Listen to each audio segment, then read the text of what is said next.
आइए इस वक्त हम परमेश्वर के वचन की ओर मुड़ेंगे। मैं चाहूंगा आप मेरे साथ मत्ती उसकी 30वीं अध्याय निकाले। मत्ती मैथ्यू चैप्टर 23,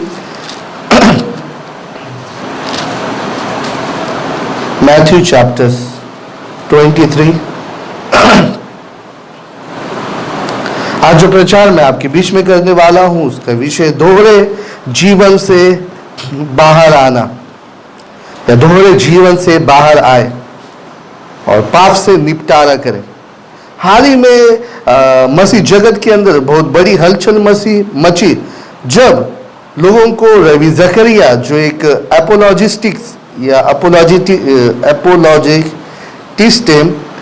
उनके बारे में पता चला।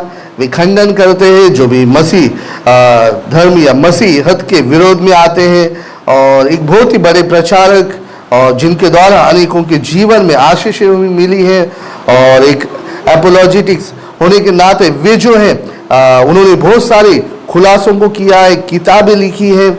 लेकिन जब उनके दोहरे जीवन के बारे में लोगों को पता चला, लोग अचंभित हुए और वे सोचने लगे कि ये कैसे संभव हो सकता है। किस प्रकार से एक व्यक्ति जो अपने तत्वों में, परमेश्वर के वचन में और प्रचारों में और अन्य चीजों में इतना स्थिर है, उसके जीवन में इस प्रकार के पाप किस प्रकार से हो सकते हैं। और बहुत सारे लोग इससे निराश हुए और बहुत सारे लोग इसका न्याय करने लगे और बहुत सारे तर्क और वितर्क को देने लगे। लेकिन आज जो प्रचार मैं आपके बीच में करने वाला हूं ये बहुत ही महत्वपूर्ण है कि तुम और मैं अपने आप को परमेश्वर के सम्मुख रखते हुए जिए, और प्रिय भाई और बहनों, पाप से निपटारा करें, पाप से निपटे और दोहरे जीवन से बाहर आए। और इसलिए आज जो प्रचार मैं आपके बीच में करने वाला हूं मत्ती उसकी 23वीं अध्याय से, आइए हम पढ़ेंगे मत्ती उसकी 23वीं अध्याय 3रा वचन हम पढ़ेंगे, और फिर उसके बाद हम 25 और 26 वचन पढ़ेंगे।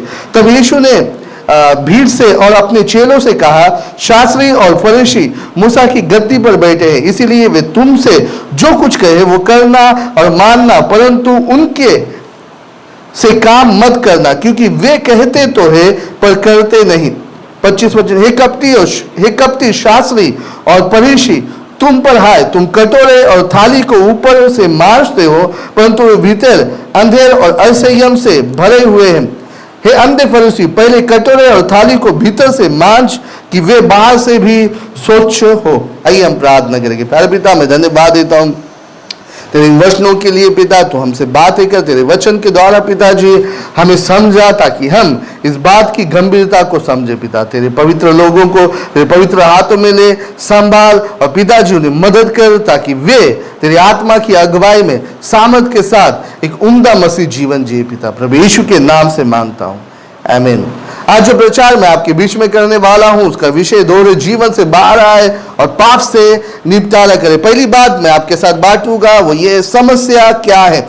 यीशु मसीह शास्त्री और फरीसी के जीवन के बारे में यहाँ पर बातें कर रहा है और उनकी निर्भत्सना कर रहा है कि वे किस प्रकार का जीवन जीते हैं। प्रिय भाई और बहनों, ये वो समय था जब धर्म के नाम पर पाखंड मचा हुआ था। और प्रिय भाई और बहनों, खास करके शास्त्री और फरीसी लोग जो लोगों को सिखाते थे, लोगों को अगुवाई करते थे, वे खुद दोहरे जीवन को जी रहे थे। उनका जो जीवन है लोगों के सामने एक, और प्रिय भाई और बहनों, लोगों के पीछे अलग जीवन था।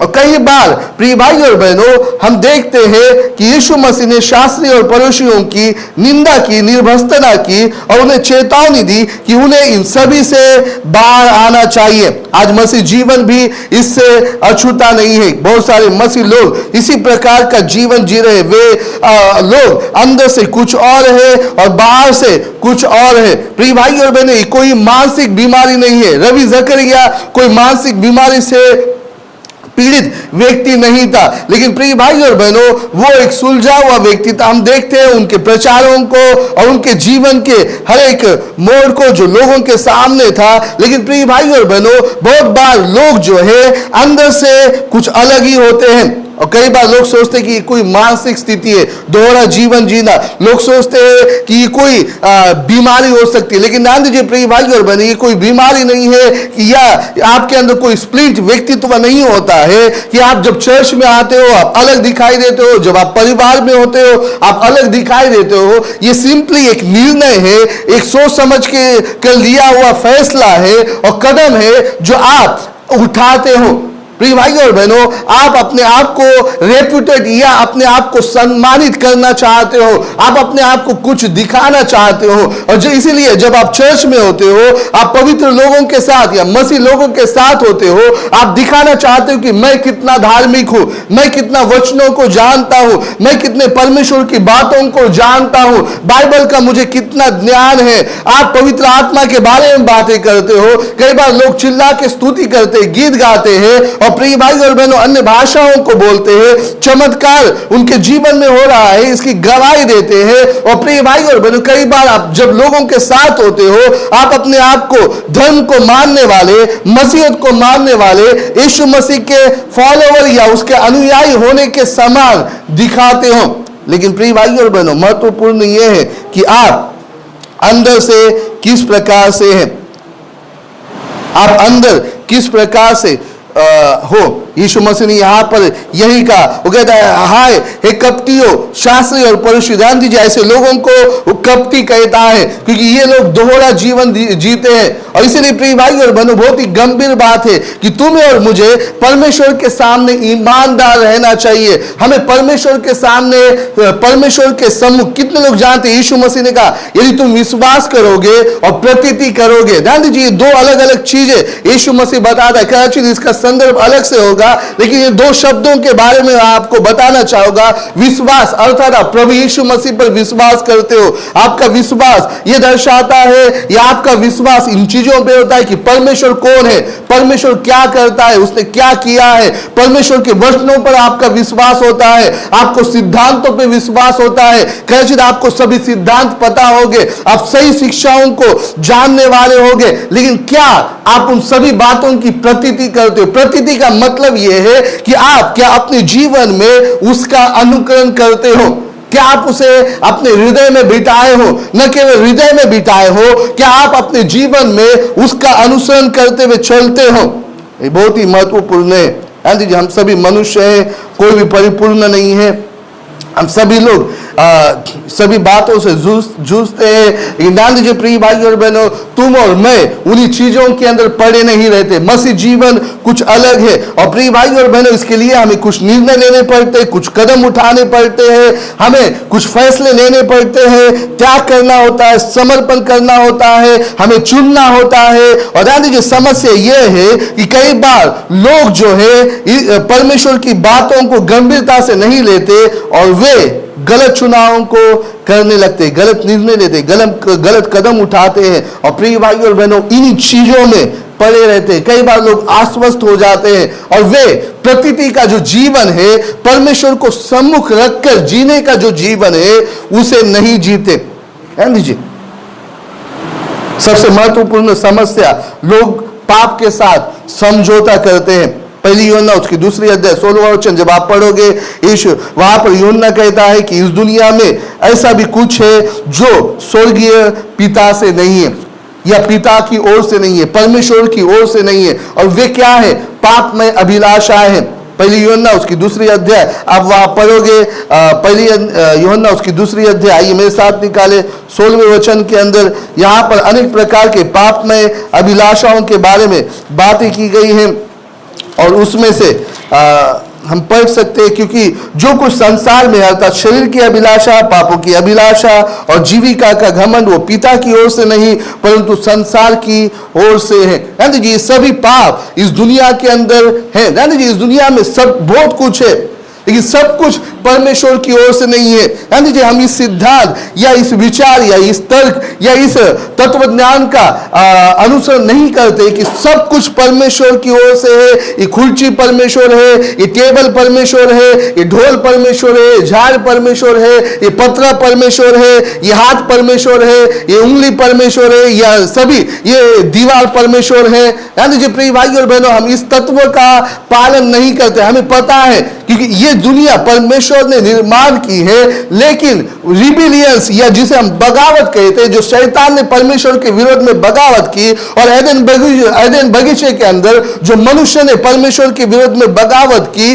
और प्रिय भाई और बहनों उसने निर्णय लिया, उसने गलत को चुना। और प्रिय भाई और बहनों, जो दुष्टता है, जो बुराई है, हमारे अंदर से उत्पन्न हुई है, इसे परमेश्वर ने निर्माण नहीं किया है। और इस दुनिया में वो है, परमेश्वर ने जगत को अच्छा बनाया था, लेकिन तुमने और मैंने बुराई को चुना। शैतान, दुष्ट आत्माएं जिन्होंने परमेश्वर के विरोध में बगावत की, और प्रिय भाई और बहनों उन्होंने बुराई को चुना।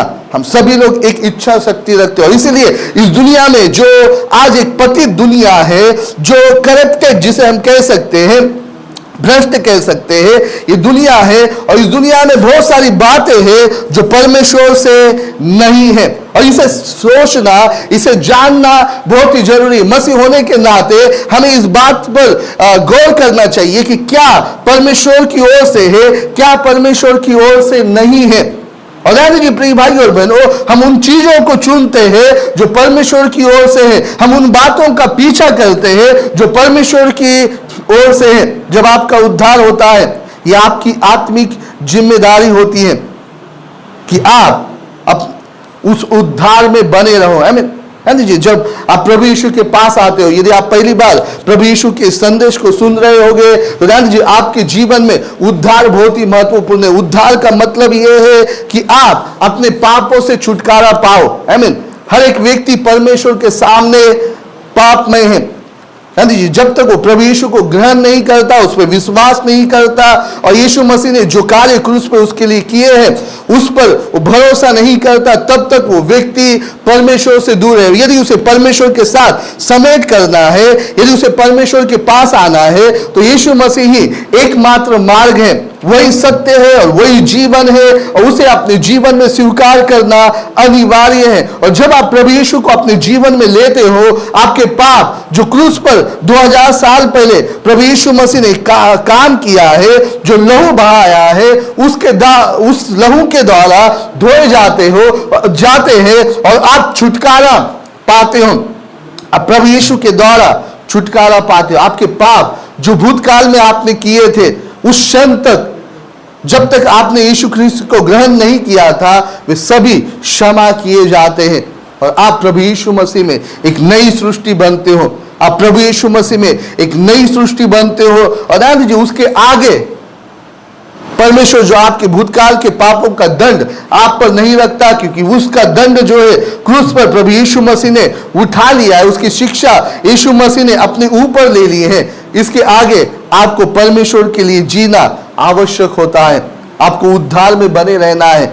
और इसीलिए प्रिय भाई और बहनों, आप पवित्रता का पीछा करते हो, आप परमेश्वर के वचन का अनुसरण करते हो, आप प्रतिदिन बाइबल पढ़ते हो, आप परमेश्वर के पीछे चलते हो, आप उन सभी कामों को फिर अपने ऊपर नहीं देते। आप जब डॉक्टर के पास जाते हो, कहता है आप बीमार हो, जैसे भाई ने अभी गवाही दी, वो डॉक्टर ने बताया, उनके जीवन शैली को पूछा और उनसे कहा कि तुम्हें अपनी जीवन शैली को बदलना चाहिए यदि आप इस बीमारी से छुटकारा पाना चाहते हो। उन्होंने गवाही दी कि मैंने उस जीवन शैली को बदल दिया और मैं ठीक हुआ। आमीन। प्रिय भाई और बहनों, उसी प्रकार से जब आप प्रभु यीशु के पास आते हो, आप उद्धार पाते हो, और उद्धार पाने के बाद आपको अपनी जीवन शैली बदलना बहुत ही आवश्यक है। पहले आप तंबाकू खाते थे, अभी आप नहीं खा सकते। पहले आप शराब पीते थे, अभी नहीं पी सकते थे। पहले आप अन्य सभी प्रकार के परमेश्वर के वचन के विरोध में बातें करते थे, अभी आप नहीं कर सकते। आप अलग जीवन शैली चुनते। जैसे भाई को कहा 8 बजे से पहला खाना खाइए। प्रिय भाई और बहनों, आपको भी उसी प्रकार से खाना नहीं खाना है, लेकिन ध्यान दीजिए प्रिय भाई और बहनों, खाइए तो अच्छा है, लेकिन परमेश्वर के वचन के बारे में मैं बातें कर रहा हूं। परमेश्वर जो आपसे कहता है, परमेश्वर ने हमको ऑलरेडी डिस्क्रिप्शन जो करना है वो दे दिया है और उद्धार में बने रहने के लिए बहुत ही आवश्यक है। हम देखते हो प्रेरितों के काम उसकी 2 अध्याय में जब लोग उद्धार पाए 3000 लोग, उन्होंने बपतिस्मा लिया। बाइबल बताती है प्रेरितों के संगति में, प्रेरितों की शिक्षा में, प्रार्थना में और एक दूसरे के साथ मिलने में, रोटी तोड़ने में लवलीन रहे। प्रिय भाई और बहनों, उन्होंने पहले उनका जीवन शैली अलग था, अभी उनकी जीवन शैली अलग है। उद्धार पाने के बाद आप चर्च में आते हो, आप प्रतिदिन प्रार्थना करते हो, आप बाइबल पढ़ते हो। और ध्यान दीजिए प्रिय भाई और बहनों, यदि ये जीवन शैली आपके अंदर नहीं रहेगी तो आप इस दुनिया के साथ समझौता कर रहे हो, आप अपने आप को खतरे में डाल रहे हो। और यही समस्या है बहुत से लोगों के साथ, वो उद्धार में बने नहीं रहते हैं। वे किताबी ज्ञानों को प्राप्त करते हैं।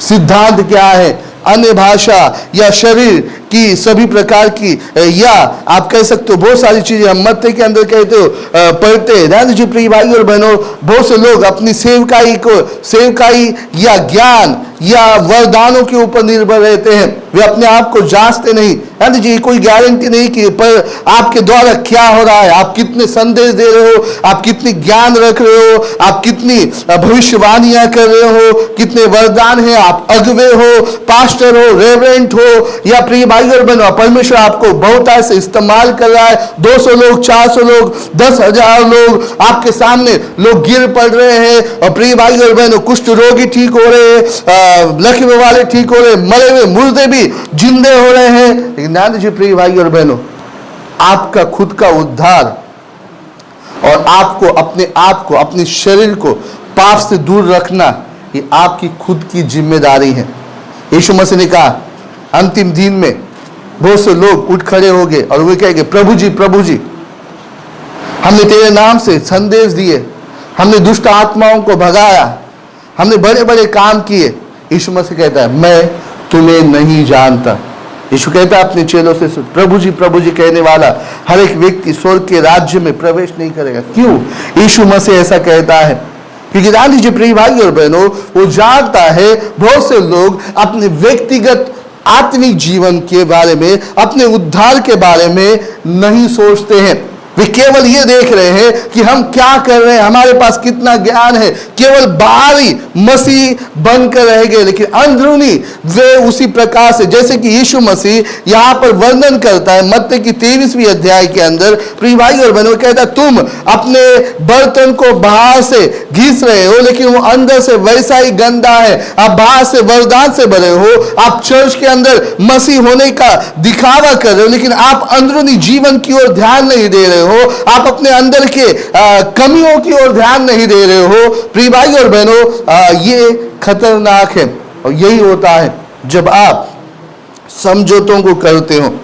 समझौते और नजरअंदाज करना एक समस्या है और ये हमें पाप में गिराती हो। ध्यान दीजिए, सबसे महत्वपूर्ण बात यह है जब आप इसके आदी हो जाते हो, आपको समझ में नहीं आता, आप जैसे चेतना रहित हो जाते हो, ये सबसे बड़ी समस्या है। आप अपने मन को समझाते हो कि मैं ठीक हूं, खुद को आप जस्टिफाइड करते हो। आप बहुत से बातों का हवाला लेते हो, नहीं शरीर कमजोर है, पाप पे कैसे विजय पा सकते हैं, काम करना महत्वपूर्ण है, चर्च में हमें समय नहीं मिल रहा है, चीजों को आगे ढकलना, नहीं मैं आगे करूंगा, कुछ दिनों के बाद मैं देखूंगा। नजरअंदाज करना चर्च के समय को, बाइबल पढ़ने, प्रार्थना को, पाप में स्वभाव को, ये छोटी सी गलती है। दूसरी बात जो मैं आपके साथ बांटने वाला वो ये है, पाप का निपटारा, समस्या का निपटारा करें जब वो छोटी हो। आई मीन मेरी मम्मी को जब हमने हॉस्पिटल लेकर गया, जब उसका कैंसर का निदान हुआ, पता चला कि उसे कैंसर है और डॉक्टर ने हमें अंदर बुलाया, उसने कहा आपने बहुत देर कर दी, आपको लगभग 2-3 साल पहले ही आना चाहिए था, देखना चाहिए था, लेकिन हमें कुछ पता ही नहीं चला। एक्चुअली जब वो बहुत ही बड़ा हुआ तब पता चला। ध्यान दीजिए, कई बार हम यही करते हैं, हम बहुत ही देर करते हैं और ये खतरनाक है। जब समस्या छोटी हो हमें उस पर ध्यान देना बहुत ही जरूरी है। प्रिय भाई और बहनों, मैं आपको बताना चाहूँगा, आपको अपने आत्मिक जीवन की ओर ध्यान देना चाहिए। जिस प्रकार से आप अपने शरीर पे ध्यान देते हो, व्यायाम करते हो, योग्य खाना खाते हो, जीवन शैली को यदि आपके शरीर पे यदि कुछ परिणाम होता है, आप जीवन शैली को बदलते हो, आत्मिक जीवन पे भी ध्यान देना बहुत ही जरूरी है। क्या मैं योग्य दिशा में जा रहा हूं? क्या मेरा प्रार्थना जीवन कम हो रहा है? क्या मैं बाइबल पढ़ने में कम हो रहा हूं? चर्च आने में मैं कम हो रहा हूं? क्या मैं इस बातों को गंभीरता से ले रहा हूं? क्या परमेश्वर के लिए जीना मेरे मूड पर निर्भर है? ध्यान दीजिए, सबसे बड़ी खतरनाक समस्या आज मसीह भाई और बहनों के साथ है। हमारे चर्च में भी कुछ लोग हैं जिनको चर्च में आना मूड पर होता है। क्यों चर्च में नहीं? पास्टर मेरा मूड नहीं था। ये बहुत बड़ी समस्या है प्रिय भाई और बहनों। मूड पर, आपकी मानसिक स्थिति पर परमेश्वर के लिए जीना निर्भर न रही है। आमीन।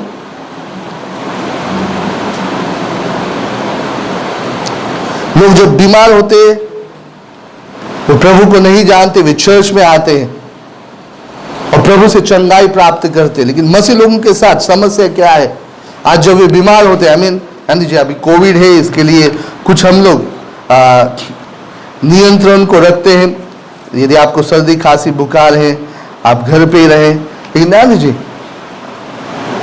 कि हमेशा चलता रहेगा।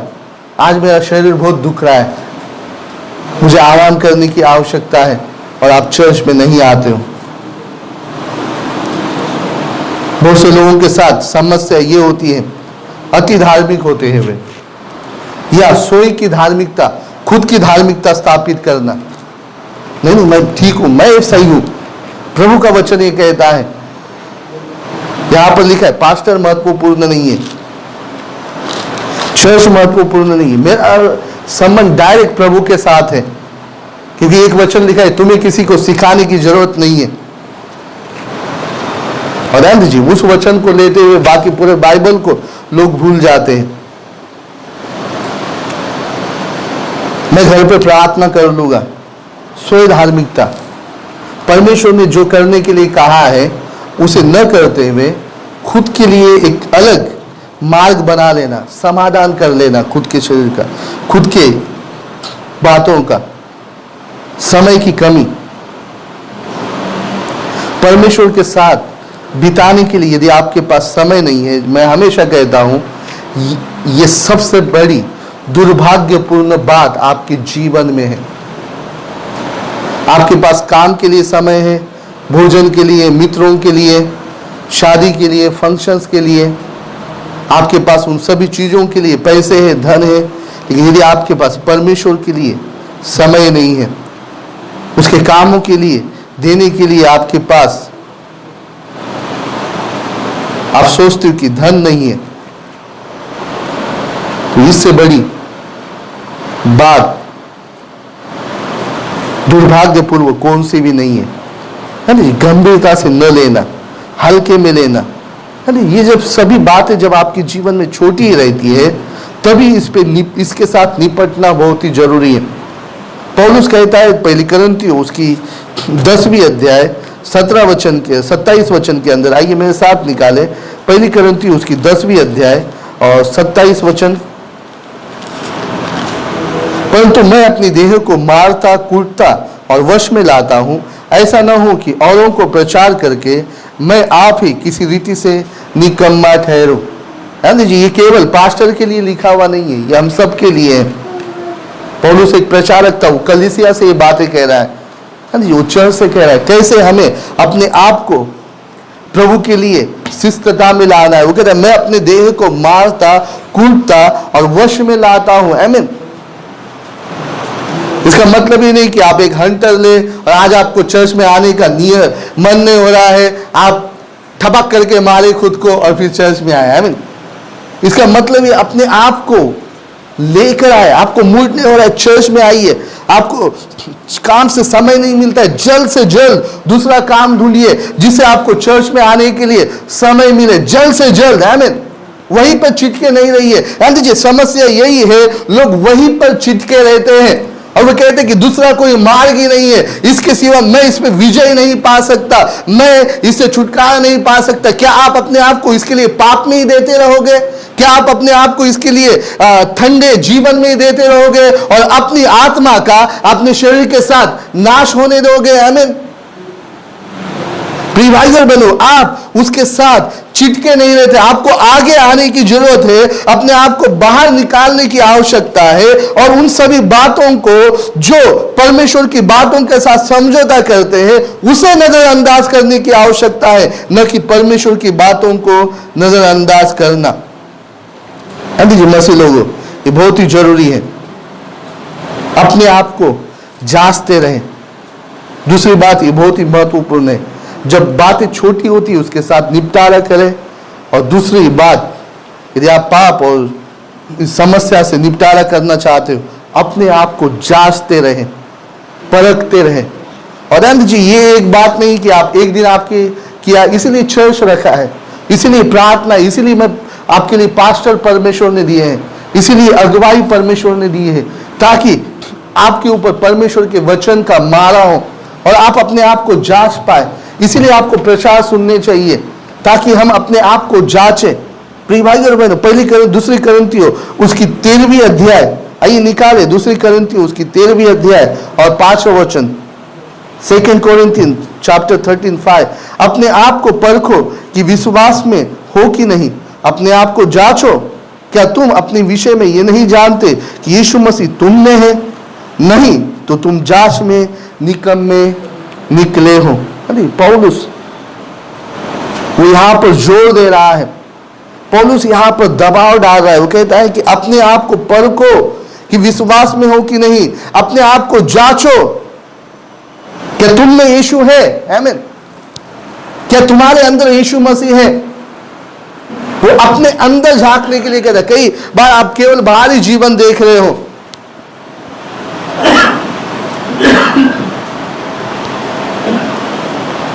बहुत ही आवश्यक है आप अपने आप को देखें, एक मानक बनाए। मानक मतलब एक मेजरमेंट बनाए।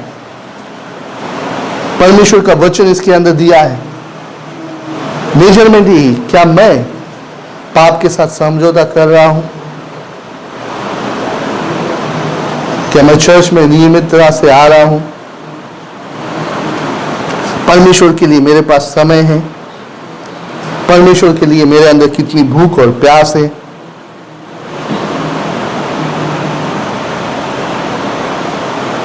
आखिरी में पाप के साथ दो हाथ करें। हमें जैसे पौलुस कहता है, मैं अपने शरीर को मारता और कूटता हूं।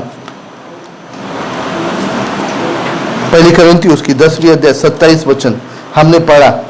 गलातियों की किताब उसकी 5वीं अध्याय 24 वचन, जो यीशु मसीह के हैं उन्होंने शरीर की लालसाओं और अभिलाषाओं समेत क्रूस पर चढ़ा दिया है। ये बहुत ही आवश्यक है। पश्चातापी जीवन जिए।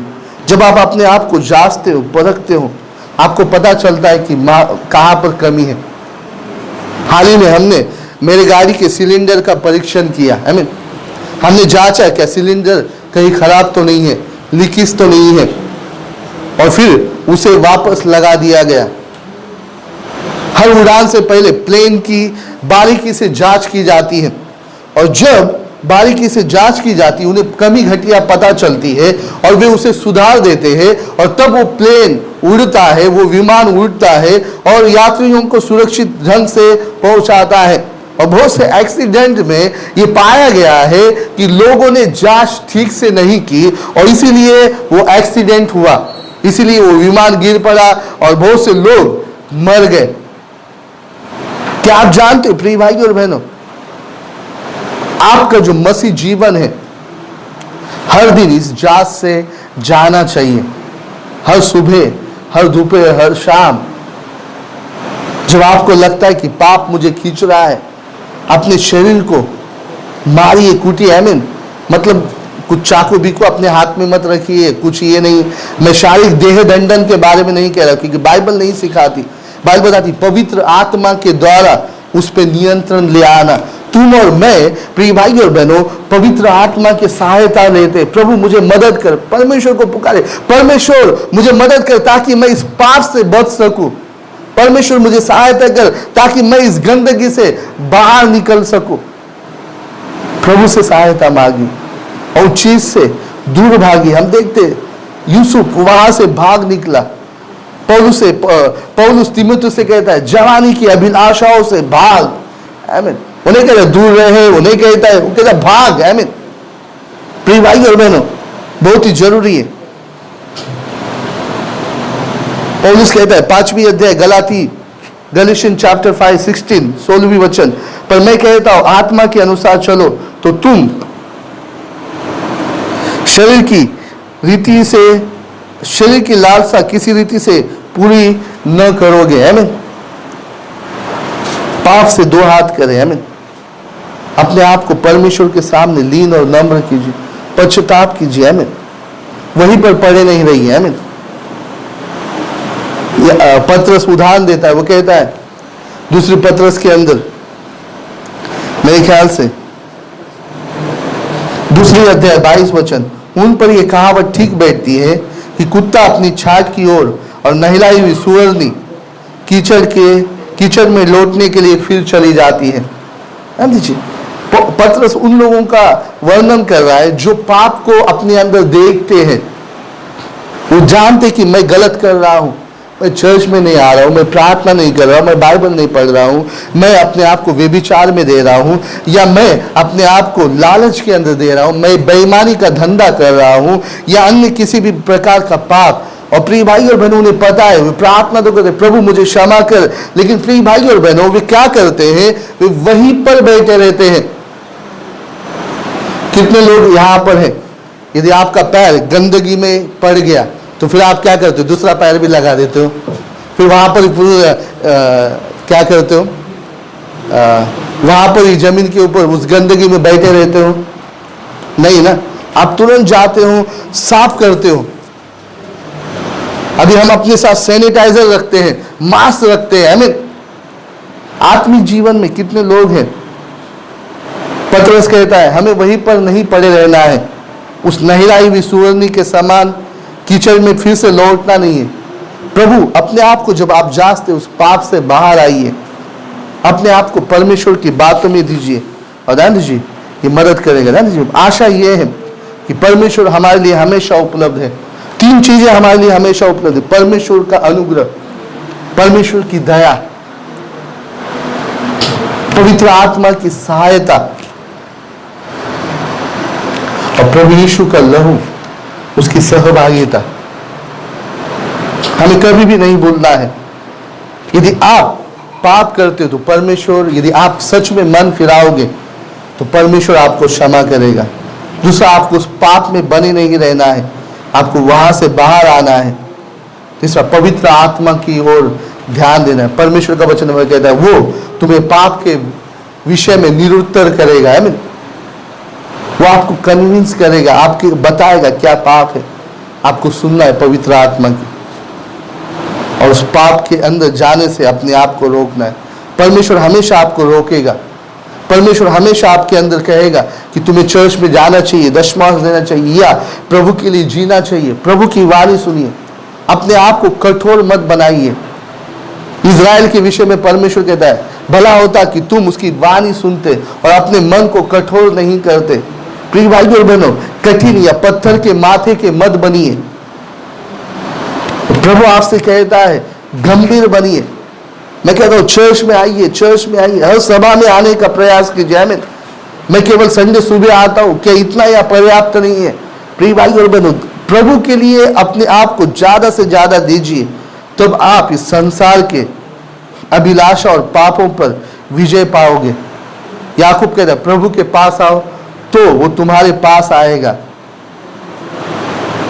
परमेश्वर के निकट रहना पाप से दूर रहने की कुंजी है, और जितना परमेश्वर से, उसके वचन, फेलोशिप, संगति से दूर रहोगे, उतना पाप के लिए आप अपने द्वार को खोलते हो। आइए इस वक्त हम अपने सरों को झुकाएंगे, अपने आंखों को बंद करेंगे और जीवित परमेश्वर की ओर ध्यान देंगे। आप इस स्थान पर हो, आपने अपना जीवन प्रभु यीशु को नहीं दिया है, पहली बार आप प्रभु यीशु को अपना जीवन देना चाहते हो, आप अपना हाथ इस स्थान पर उठा सकते हो। ये कभी प्रभु यीशु के साथ चल रहे थे, लेकिन फिर से एक बार आप पाप में जीवन में लौट गए और आप प्रभु यीशु के निकट आना चाहते हो, आप अपना हाथ इस स्थान पर उठा सकते हो। आप प्रभु यीशु को पहली बार अपने जीवन में लेना चाहते हो। प्रभु यीशु आप सभी के पापों के लिए, हम सभी के पापों के लिए 2000 साल पहले क्रूस पे मारा गया। उसने हमारे पापों का दंड उस क्रूस पे उठा लिया और वो फिर से मृत्यु पर विजय पाकर जीवित हुआ। उस क्रूस पे जो पाप क्षमा उसने हमारे लिए उपलब्ध कराई है, जो पाप के द्वारा आने वाली शापों से मुक्ति दिलाई है, सभी पापों के परिणामों से मुक्ति दिलाई है। और यदि वो हम अपने जीवन में पाना चाहते हैं तो प्रभु यीशु को उद्धारकर्ता और प्रभु के रूप में अंगीकार करना अनिवार्य है। और यदि आज सुबह आप प्रभु यीशु को अपना उद्धारकर्ता और प्रभु के रूप में अंगीकार करना चाहते हो तो ये मौका है आपके लिए। यदि पहली बार आप प्रभु यीशु को अपने जीवन में लेना चाहते हो, आप अपना हाथ इस स्थान पर उठा सकते हो। ठीक है, मैं मसीह लोगों से बातें करता हूं कि आप गंभीर हो, क्या आप दोहरा जीवन जी रहे हो, क्या आप अपने आप को जांच रहे हो और परख रहे हो। मसीह बहुत ही आवश्यक है कि आप पाप को हल्का न समझे, आत्मिक जीवन को जीना हल्का न समझे, उसे नजरअंदाज न करे, बल्कि परमेश्वर के लिए जीने के लिए अपने आप को समर्पित करें। रोमी 13वीं अध्याय 14 वचन, शरीर की अभिलाषाओं को पूरा करने का उपाय न करो। बहुत ही आवश्यक है कि हम समस्या को जानें। क्या आप जानते हो आपका उद्धार और उसकी उद्धार में बने रहने की जिम्मेदारी आपकी है। इस पर निर्भर मत रहो कि मैं कितने वरदानों से भरा हूं, ज्ञान, संदेश, अगुवाई। ये परमेश्वर के साथ आपका व्यक्तिगत रिश्ता किस प्रकार से है, ये महत्वपूर्ण है। आप अकेले में कैसे हो। यदि आपके जीवन में कबूल न किए हुए पाप है, यदि आप किसी बात से जूझ रहे हो, इस समय है कि आप पश्चाताप करें। आइए इस वेदी को मैं आपके लिए खोलता हूं। आप आगे आ सकते हो और परमेश्वर से प्रार्थना कर सकते हो, या जहाँ कहीं भी आप हो आप अपने घुटनों को टेक सकते हो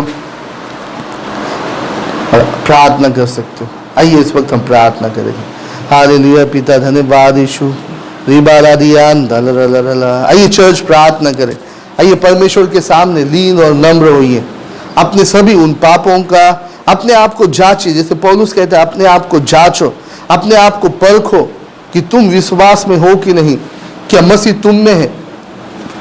अपने आप को देखिए और प्रभु के सामने आइए। परमेश्वर क्षमा करने वाला अनुग्रहकारी है। यदि आप सच में मन फिराते हो, परमेश्वर आपको क्षमा करेगा। परमेश्वर से कहिए, प्रभु मुझे तेरे लिए जीने के लिए मदद कर। परमेश्वर जरूर आपको मदद करेगा। उसकी दैवी सहायता हमेशा हमारे लिए उपलब्ध है। उसका पवित्र आत्मा हमेशा हमारे लिए उपलब्ध है। निर्णय लेना आपके हाथ में है, चुनाव करना आपके हाथ में है। आपको चुनाव